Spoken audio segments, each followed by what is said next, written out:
Subscribe horror stories Hindi Urdu YouTube channel.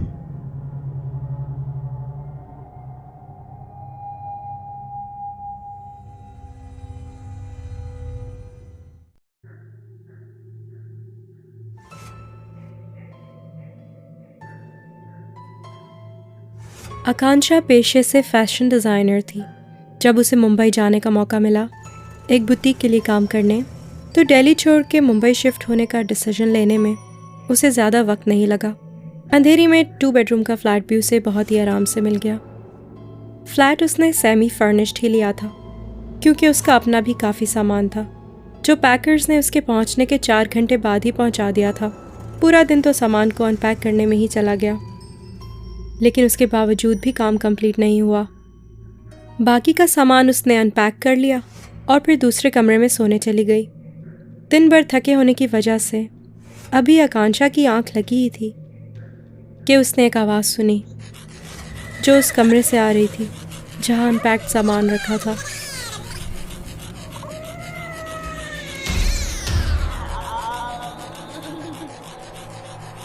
आकांक्षा जब दबे पांव कमरे में पहुंची तो उस वक्त भी उसे वही आवाज़ सुनाई दे रही थी। उसने कमरे की लाइट जैसे ही जलाई, उस आवाज़ का आना बंद हो गया।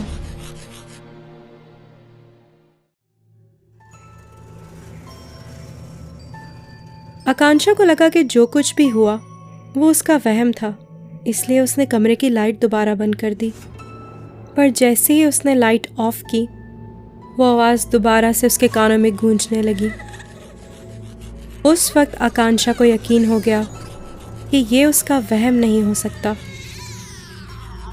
आकांक्षा ने कमरे की लाइट दोबारा जलाई और अपनी नज़र कमरे के चारों तरफ दौड़ाई।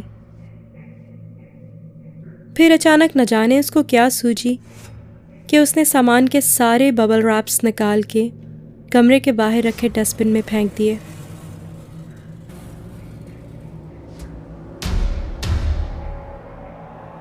कमरे की लाइट ऑफ करने जब वो दोबारा गई तो उसने ज़मीन पर 2 परछाइयां देखी, जिनमें से एक परछाई चलते हुए कमरे से बाहर चली गई।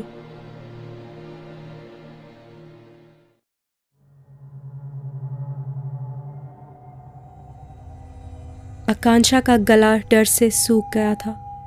वो डर के मारे भागते हुए अपने कमरे में गई और तभी उसकी अम्मी का फोन आया।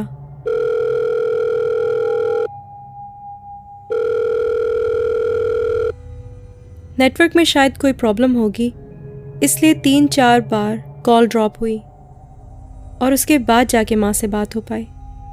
आकांक्षा ने रोते रोते सारी बात अपनी माँ को बताई, जिसे सुन के माँ ने कहा कि बेटा, इसमें घबराने की कोई बात नहीं है। आइंदा से जब भी तुम्हें इस तरह किसी बात पे डर लगे तो घर की खिड़कियाँ थोड़ा थोड़ा खोल देना, ताकि ताज़ा हवा घर के अंदर आए। इससे तुम्हारी तबीयत में बहुत फ़र्क पड़ेगा। और जब भी डर लगे तो हर दिन ये करना।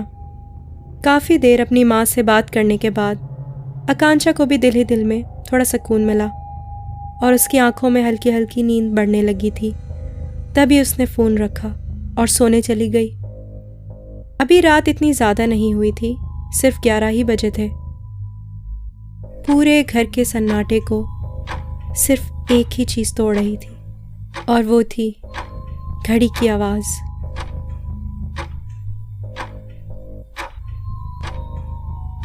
कि ठीक उसी वक्त घर की डोरबेल बजी। आकांक्षा डरी हुई तो थी ही, और सोच रही थी कि क्या पता कौन हो दरवाजे पर।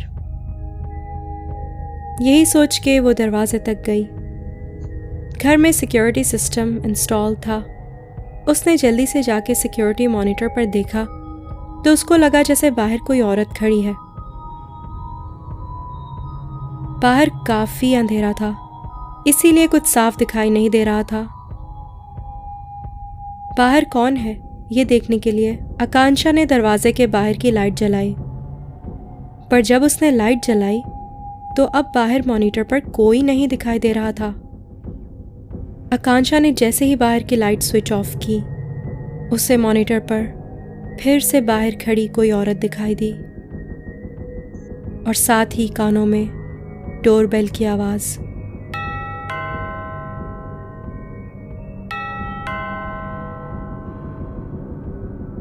आकांक्षा को तो जैसे 440 वोल्ट का झटका लगा हो। वो तो वहां से हिल ही नहीं पा रही थी और बस पागलों की तरह उस मॉनिटर को देखे जा रही थी, हैरानी से। अब डोरबेल के साथ साथ जोर जोर से किसी के दरवाजे को खटखटाने की आवाज भी आकांक्षा के कानों में गूंज रही थी। पर पूरी कोशिश के बावजूद भी वो वहां से हिल नहीं पा रही थी। आकांक्षा का ध्यान तब हटा जब उसके पॉकेट में रखा फोन अचानक बजने लगा।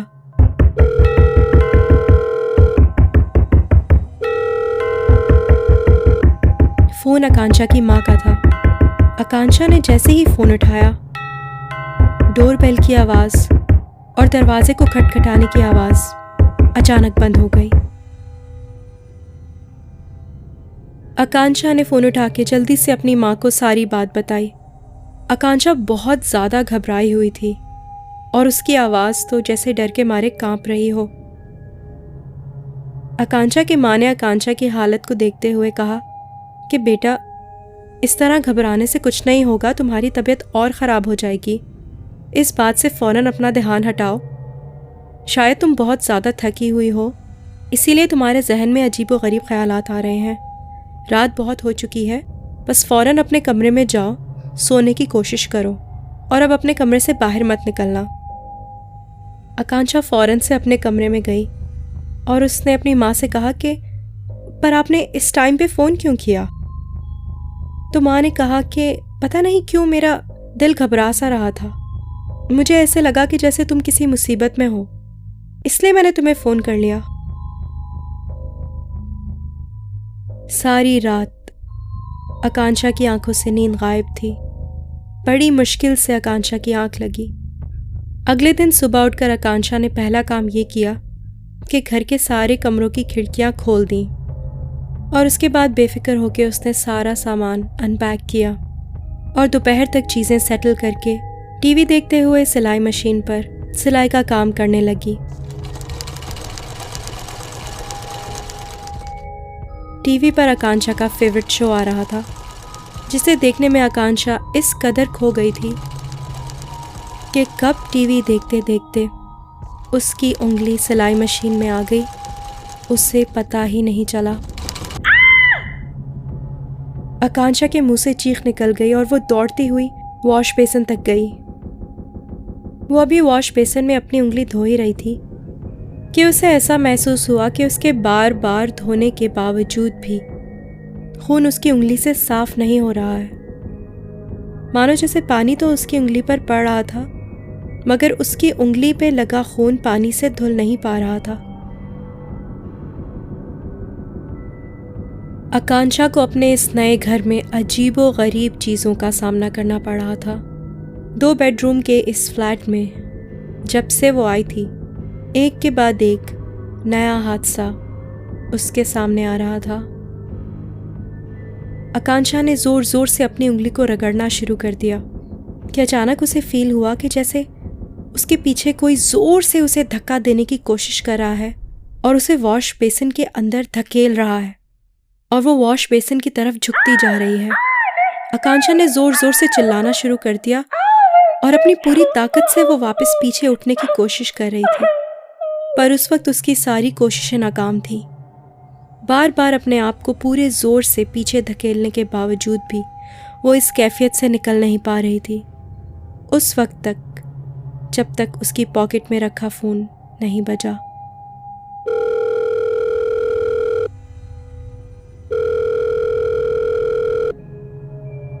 फ़ोन बजने के साथ ही सब कुछ वापस नॉर्मल हो गया। आकांक्षा भागते हुए कमरे में गई और फ़ोन उठाया। फ़ोन फिर से उसकी माँ का था। आकांक्षा ने रोते रोते अपनी माँ को सारी बात बताई। ये सुनते ही उसकी माँ ने कहा कि आकांक्षा, तुम फिक्र मत करो, मैं 2 दिन में वहाँ पहुँचने की कोशिश करती हूँ। ये सुनकर आकांक्षा की जान में जान आई। उस वक्त तक आकांक्षा की उंगली से खून निकलना बंद हो चुका था। फौरन आकांक्षा ने अपनी उंगली की मरहम पट्टी की और साथ ही उसने ये रियलाइज़ किया कि जिस कमरे में वो सोती है अभी तक उस कमरे में उसके साथ ऐसा कोई अजीबोगरीब वाक़या नहीं हुआ। बस इसी एक बात का सुकून था उसे। फिर उसी दोपहर को वो सोने चली गई। अभी दोपहर को उसकी आंख लगी ही थी कि उसने सोते सोते अपने कानों में एक आवाज़ सुनी।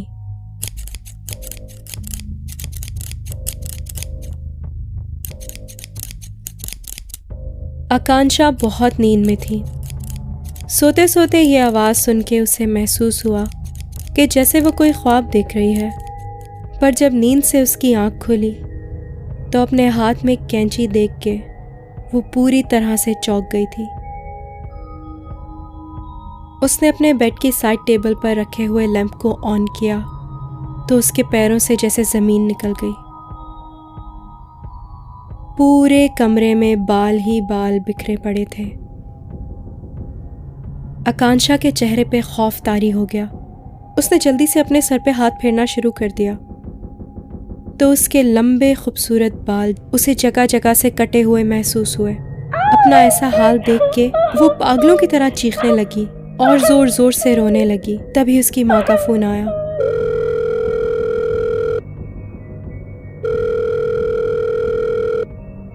आकांक्षा ने रोते रोते अपनी माँ को सारी बात बताई। पूरी बात सुनकर उसकी माँ ने कहा कि आकांक्षा, ऐसा कुछ नहीं हुआ है, तुम ज़रूर कोई भयानक ख्वाब देख रही होगी। मेरी मानो तो तुम्हें आराम की सख्त ज़रूरत है, क्योंकि ये सब कुछ तुम्हारे जहन में है, सब तुम्हारी सोच है। जाके आईने में खुद को देखो, तुम्हारे साथ ऐसा कुछ भी नहीं हुआ है जैसा तुम सोच रही हो। आकांक्षा ने गुस्से में फ़ोन काट दिया।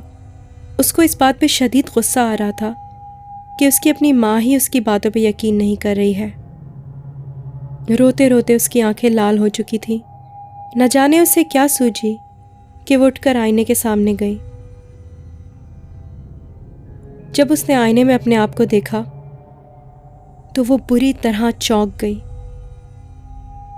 आकांक्षा के बाल बिल्कुल वैसे ही पहले जैसे लंबे लंबे और घने थे। फौरन से उसने पलट के अपने कमरे के बिस्तर को और फर्श को देखा तो वो ये देख के हैरान रह गई कि वहाँ एक भी बाल नहीं था। वहाँ तो कटे हुए बालों का नामो निशान तक नहीं था। अभी वो इस सदमे से निकल भी नहीं पाई थी कि पॉकेट में रखा उसका फ़ोन दोबारा बजा।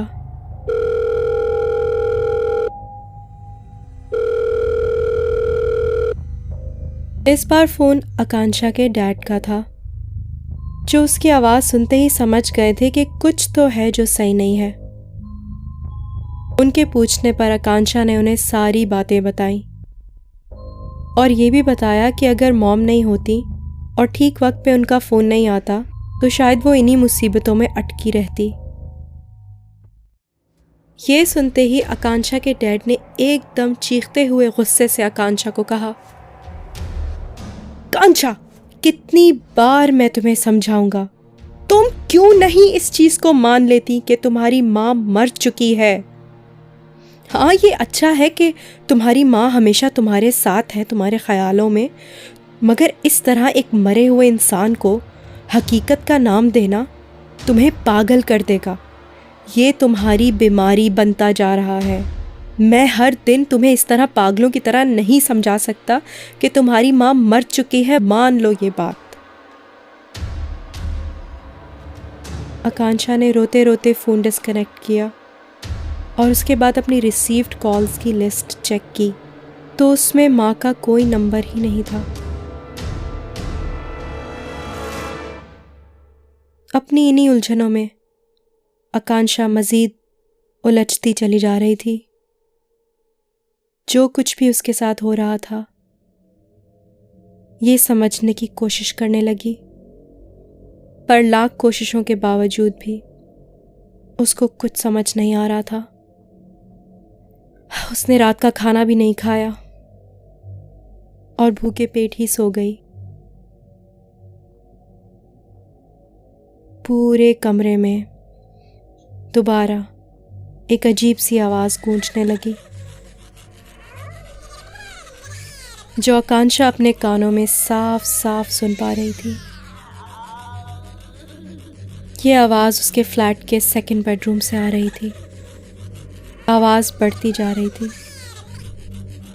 आकांक्षा ने हिम्मत की और उठ के दूसरे कमरे की तरफ गई। आकांक्षा ने डरते डरते कमरे की लाइट जलाई तो आवाज़ तो बंद हो गई, पर उसकी नज़र जब ज़मीन पर पड़ी तो उसने ज़मीन पर दो परछाइयां देखी।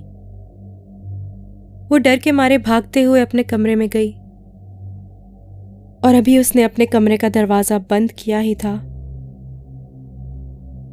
कि पॉकेट में रखा उसका फ़ोन बज उठा।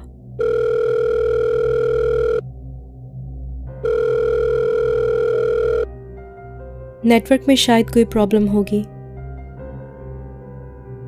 इसलिए 3-4 बार कॉल ड्रॉप हुआ और उसके बाद जाकर उसकी माँ से उसकी बात हो पाई। आकांक्षा ने रोते रोते अपने साथ हुई सारी बात अपनी माँ को बताई, जिसे सुनकर माँ ने कहा कि आकांक्षा, इसमें इतना घबराने की कोई बात नहीं है।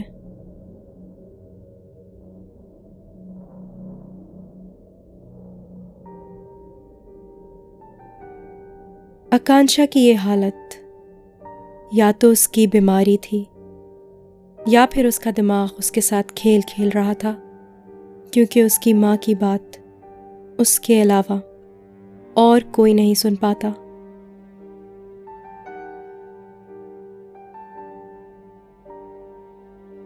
इंसान का दिमाग वही सच मानता है जिसको वो खुद सच मानना चाहता है।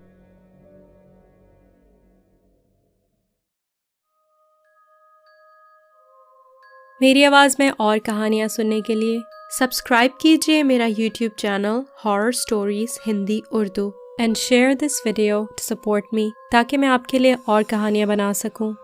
मिलती हूँ आपसे अगली कहानी के साथ।